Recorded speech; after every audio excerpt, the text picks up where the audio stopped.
It's time to go live. Okay. Hey. Several weeks ago, I taught you techniques on how to interrupt overthinking, how to ask for help, and how to align with your values. And all of those are very important. But I skipped something, and it's about talking about where you're doing it. It's not the work itself that causes you stress. It's who you're doing it with. Does that make sense? Maybe not. But we're going to talk about it in this episode as we talk about how brave women change space and relations to stop the energy drain. And we're going to do that in just one moment.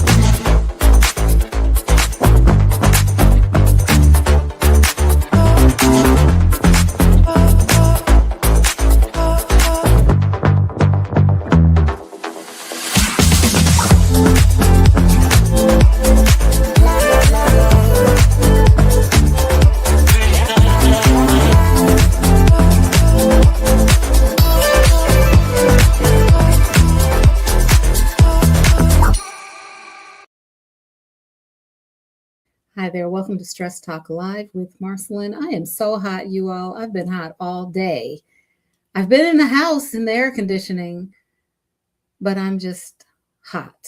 I'm warm. Yeah, I am hot. I'm hot, but temperature wise, I am hot. Yeah, anyway, don't mind me. It's the heat. So, here's what I'm trying to say. You can be the most mindful, best supported, totally values aligned person in the world. But if you're spending your time in environments that drain you and in relationships that deplete you, you're still going to feel exhausted. And we're going to talk about how you can get rid of those invisible energy drains and what you can do about it. That's our topic for today. And I'm not going to belabor the point because, like I said, I'm drained today. I'm just drained. It's hot. We went out for breakfast this morning at 8 o'clock and it was 80 degrees. 80 degrees at 8 o'clock. And at 9, it was 90. The heat index was like 110. That's why I've been in the house all day, which is draining to me. I like to get out and work in the garden, but not today because it was too doggone hot. And it's still hot. I'm looking outside. The sun is shining. It's so pretty out, but it's hot as hell. It's hot out there. Okay, I'm not going to spend time talking about the heat. Let's talk about our topic for the day. We are talking about, what did I just do? I just did something crazy. There we go. How brave women change space and relations to stop the energy drain. And I want to talk about this because this is very important. We always think that what we're doing causes a drain on our energy. And when we are working with low energy, we are stressed. Our stress response is kicking in because it feels like, or it thinks, our brain thinks that we're in danger. And so we want to be able to recognize those spaces and recognize those relationships that drain us of our energy. So I'm going to talk about first what the costs are, what the cost of running on empty are, and then I'm going to talk about the hidden drains that you find in the environment. And then I'm going to switch and talk about the hidden drains that we find in our relationships. Okay. And yes, there's going to be a part 2 to this, and I will record it and post it on YouTube. Also, last week's live stream, I've told you that I was going to post to YouTube, the second part on YouTube, and that will drop around 8 or 9 o'clock this evening. Okay. All right. Let's talk about running on empty. What happens when we are in constant overdrive? And if you drive a car, you know that um, you can get into overdrive in your car, and that means that the engine is working really hard. And a lot of and if you continue to drive in overdrive and work that engine quite a bit, it can burn out. And that's what we're trying to prevent. We're trying to prevent burnout. So, what are the costs that are associated to when we are running on empty? I'm just checking something for a minute. Okay. What are the costs associated with that? First of all, when we're running on empty and we're in constant overdrive, meaning we're using energy that we don't really have, our physical health suffers. We are functioning under chronic stress. We're experiencing inflammation. Our immune system is suppressed, and we have trouble sleeping. We know that our immune system is suppressed because we catch colds easily. If there's a virus going around in our office space, we may pick it up easily or quickly. If you have small children and they come home from school carrying a bug, you catch what's been going around in their school as well. So when we are running on overdrive and when we are running on empty, we're drained from our energy is drained and our physical health suffers. Also, we have difficulty with mental clarity. We can't think. We can't think clearly. That's because we're in survival mode and our brain, we're stuck back here in the amygdala, which is our survival center. It's where our fight or flight initiates. And so because we're back there and not up here in our prefrontal cortex, where our executive functions take place, we're in a fog. We can't think clearly. We also have problems with our relationships. Why? Because we're not present. We may be physically present, but we're not emotionally or mentally present in our relationships. We're distracted. We're thinking about other things. I'm so warm. I'm so warm. I'm so warm. This is crazy. It's crazy. And yes, I think it's the lighting right now because the air conditioning is working, but I am like burning up and I don't want to take my sweater off because, hey, this is what I look like. So I'm trying to be appropriate. But excuse me, I feel like I'm in church or something. I've just picked up anything I could find to fan with. We are talking about,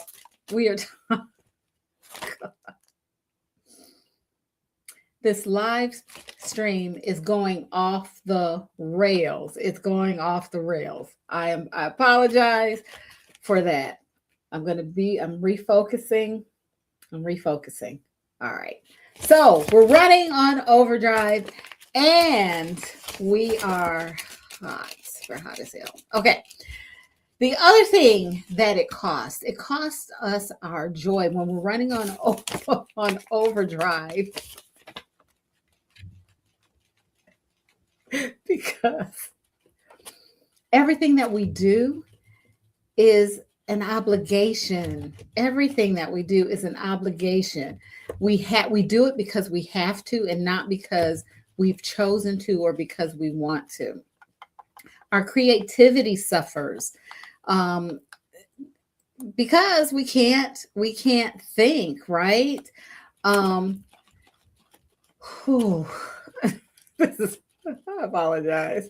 I'm just very warm right now. But I'm going to get through this, getting through it. Getting through it. Okay. What else suffers? We're not as resilient. I'm trying to be resilient right now and push through. But what happens is our resilience suffers when we're working in overdrive.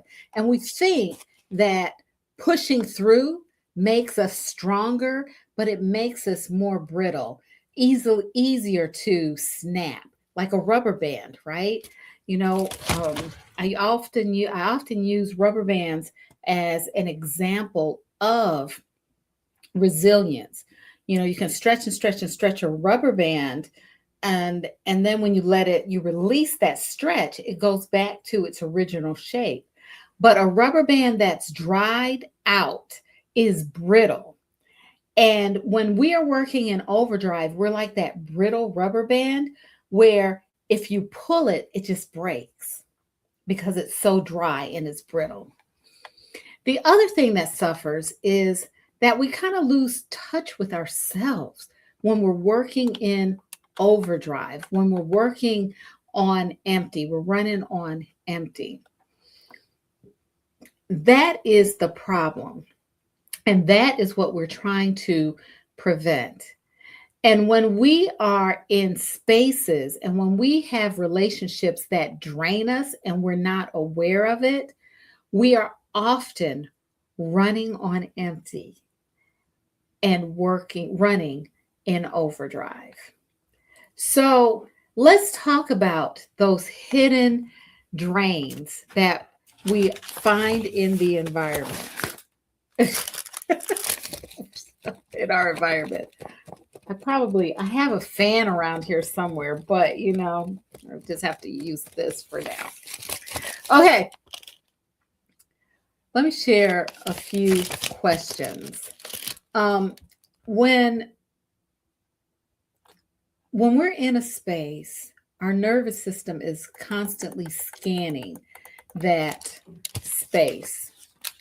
It constantly scans the space. It constantly scans who we're around. And when I talk about space, I'm talking about the environment. It's not just when I think I've described this before, but not during this particular segment, but in another live stream. The environment includes everything that's in the environment, everything, the furnishings, the everything, the furnishings, the people, the lighting, the temperature. I'm starting to cool off. The temperature. All of that is included in the environment. And our nervous system scans the environment constantly. It's scanning for threats. So one of the questions that our brain is trying to, some of the questions that our brain is trying to answer are like, is it safe? Is this a safe space? Is it chaotic? Is it loud or is it quiet? Is it organized or is it disorganized? Do I feel respected here? That's very key. Can I be myself here in this space? Is there space to breathe? And when we talk about breathing, we're not just talking about the intake and exhalation of air, oxygen that we need to live. We're talking about being able to relax, being able to breathe comfortably so that we're not breathing as if we're in fight or flight. We're not breathing as if we're under threat, where our breathing becomes shallow, but we're able to take very slow, deep breaths, getting a lot of good oxygen into our system. Whatever the brain and our nervous system determines from the answers of those questions, then we either tense or we relax. We either are full, our energy is complete and we're full of energy, or we feel drained of energy. So those are questions that our brain answers as it's constantly scanning the environment or the space that we're in. And so when we're in those spaces, and we may not consciously know those answers, or we may not consciously think that our brain is scanning, but it does. And when it does, it will label the space for us. And I'm going to walk through some of the types of environments that we are exposed to at times. The chaotic workspace. That's a workspace it's open, constant interruptions. You don't have control over the noise or the space, and it's very difficult to function. These are spaces that agencies use, like social service agencies use. They're open. You can hear everybody's conversation. These kinds of spaces make you create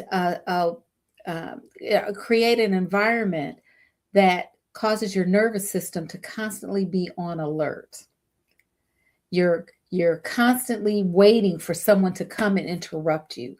You're constantly looking for someone to talk to you while you're trying to complete a task.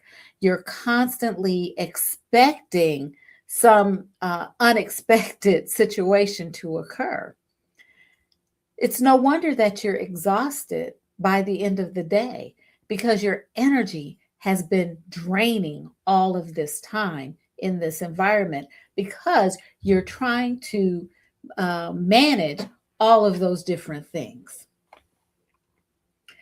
Another space that drains us is a space where we're in a meeting, and it's a hierarchical meeting. And in a meeting, this is a meeting where you have your supervisors or directors who are a part of this meeting. And hello there, Rosanna King. It's good to see you. Glad you're here.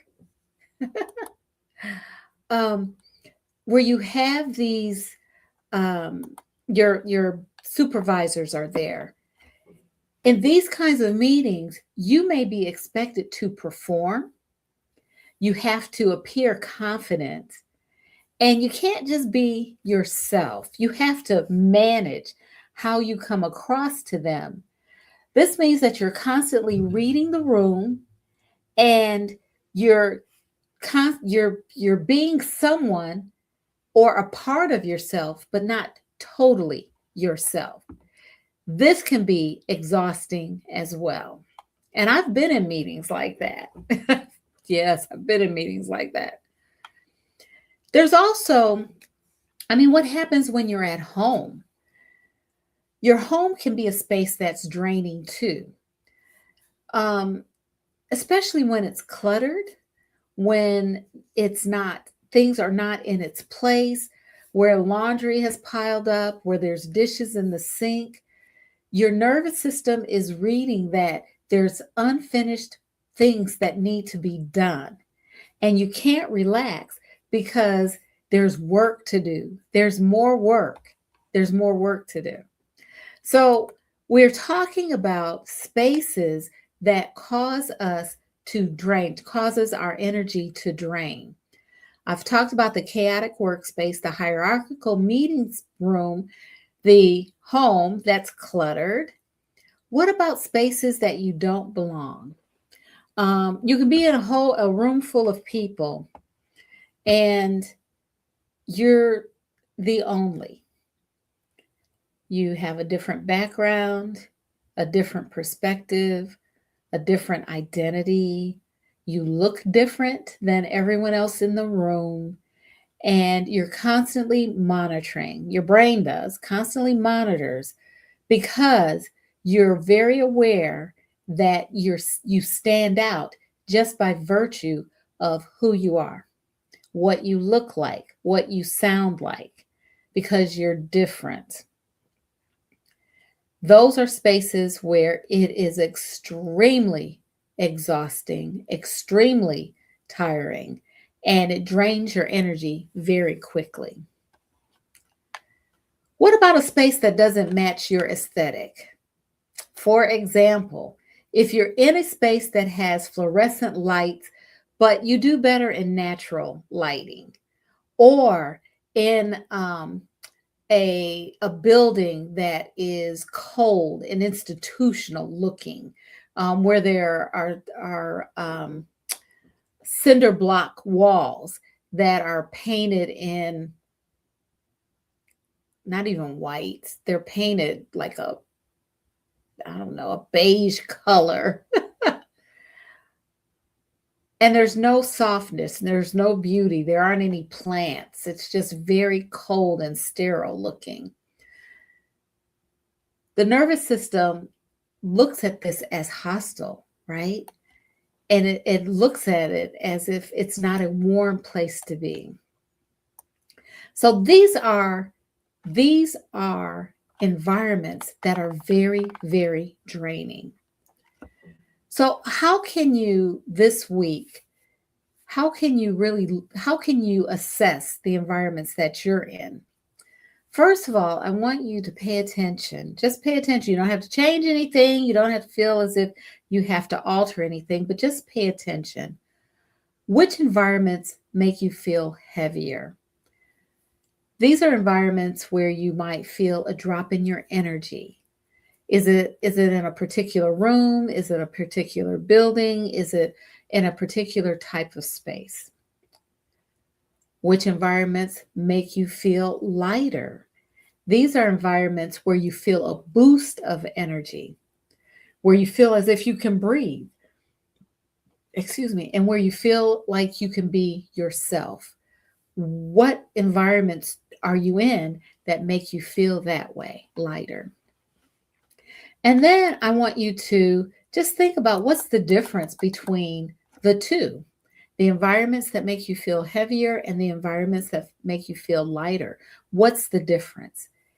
Is it the noise or the sound? Is it the lighting? Is it the people, the aesthetic? Is it the pace that happens in those spaces? What do you find that causes you to be drained or full of energy? Then I want you to consider what environments are non-negotiable for you.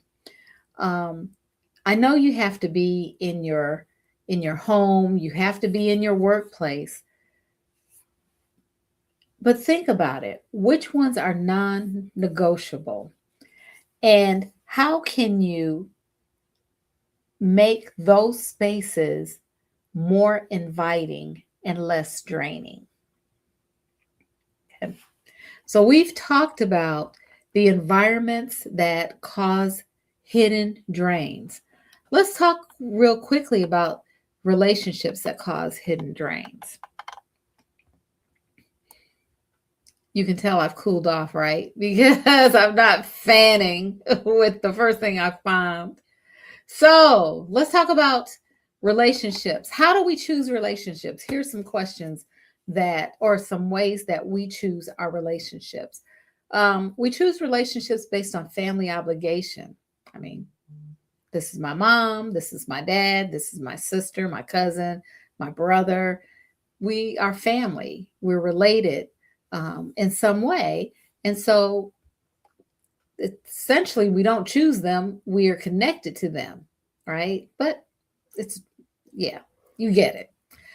Also, professional requirement. This is my boss, my supervisor. This is my colleague. This is my coworker. So there may be a professional connection. Longevity. We've been friends for 20 years, right? Or we met when we worked at workplace ABC. So there's longevity. There's a length of time that causes us to be connected to people. Guilt. Sometimes relationships are chosen because of guilt. They need me. or I need them.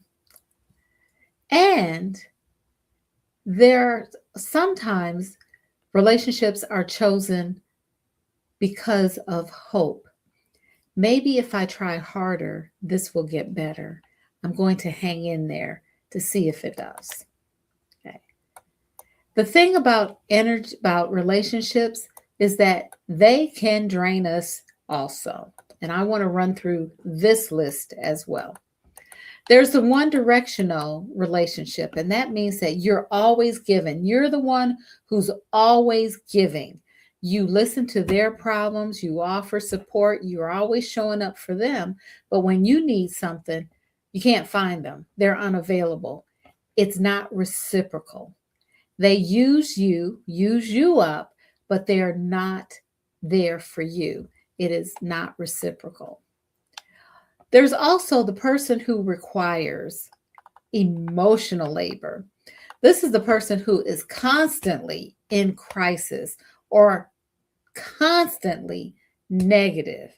Everything they say is negative. There's always complaints. There's always something someone has done to them. There's always something that someone has said to them that they don't like, or that they um, find offensive. These are people who drain you because they are constantly negative, and you feel that you have to make them feel better. Feel you just need to make them feel better. Oops. Here we go. Oh, what about relationships that are built on performance? You have to